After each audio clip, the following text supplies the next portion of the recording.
much. Thank you, Mr. Chairman. Congratulations, and congratulations to your family. The federal government has struggled to recruit cyber and digital service professionals, both in the civilian and military service. This challenge is also seen in other high-tech fields as well.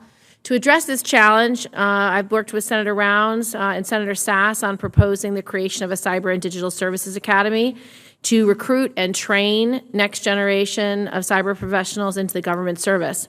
Given the highly technical nature of Space Force's work, should Congress consider integrating Space Force Cadets into the Cyber Academy and using a potential Cyber Digital Services and Space Academy as the Service Academy commissioning source for Space Force officers and civilians? Senator, there's no way the Space Force can be successful without capable cyber professionals. We simply rely too much on our ground networks, on the RF links that connect our satellites to our ground nodes. The distribution of data that's required to really meet our goals all relies on highly capable, highly technical cyber professionals.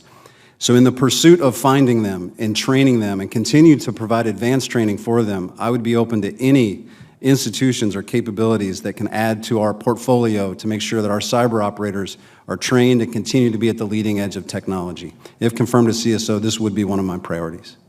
And what do you think some of the recruiting challenges, what do you think they will be for Space Force?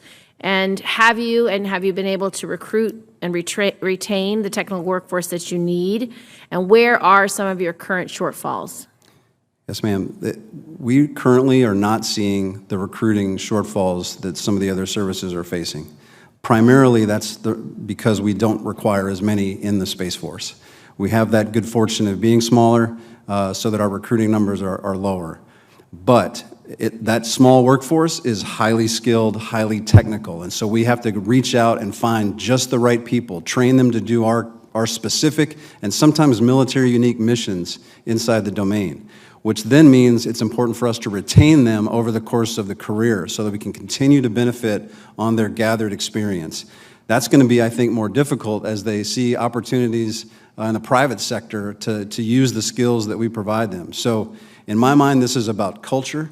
This is about giving them challenging work, respecting their inputs, and making it a place they just want to show up to work every day to protect the nation. That's what I'm committed to if confirmed as CSO, is getting that culture right. Mm-hmm. And I listened very carefully to your response to the chairman's question about the National Guard. In your written response to advanced policy questions, you wrote that you are most concerned with maintaining the readiness of the space units in the Air National Guard.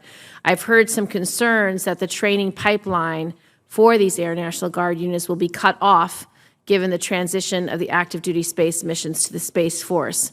How will you ensure that these Air National Guard units are able to fully execute these missions?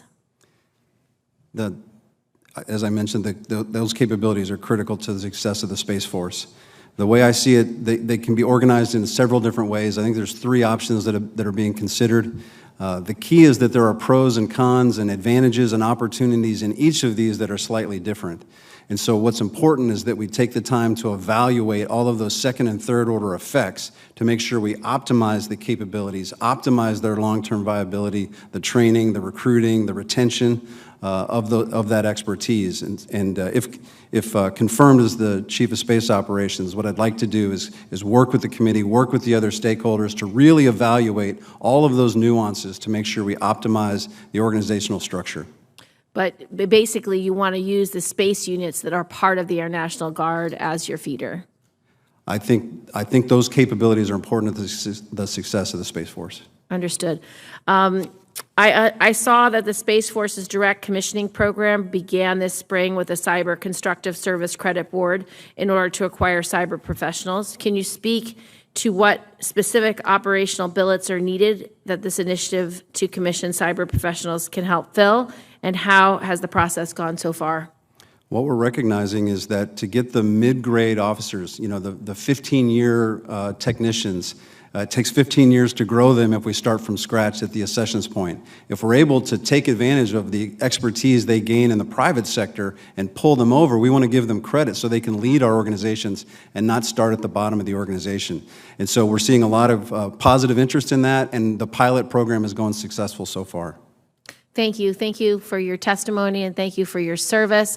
I do hope you get to meet all the former heads of Space Force, including Steve Carell. Thank you very much, Senator Gillibrand. Senator